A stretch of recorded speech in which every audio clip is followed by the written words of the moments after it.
कराची में शादी हॉल्स में दोबारा तकरीबात का आगाज हो गया है। बंद शादी हॉल्स खुल जाने पर इस वक्त तकरीब जारी है। हमारे नुमाइंदे इस वक्त दुल्हा के साथ मौजूद हैं जो अपना फोटोशूट करवाने में मसरूफ हैं। मजीद बताएंगे शाहरुख शाह।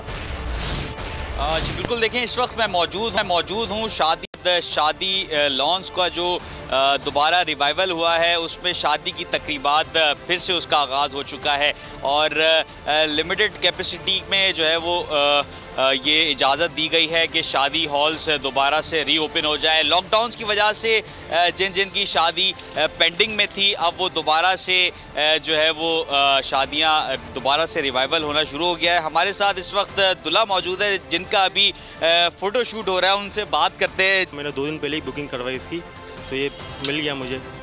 परेशानी तो है, काफ़ी लोगों ने बहुत सारी चीज़ें फ़ेस की हैं, लेकिन अल्हम्दुलिल्लाह आहिस्ता जो है वो दोबारा अपने उस पर आ रहा है ये। जी बिल्कुल, देखें यहाँ पे इस वक्त वलीमे की तकरीबात जो है वो उसका आगाज़ हो चुका है और दूल्हा दुल्हन का फ़ोटोशूट भी इस वक्त जारी है और दूल्हा जो है उनका यही कहना था कि जो लॉकडाउन की वजह से पेंडिंग में चला गया था शादी की वलीमे की तकरीब, वो अब दोबारा से इस दो दिन कबल जो है वो इसकी बुकिंग करवाई और आज जो है वो इस वक्त जारी है। जी।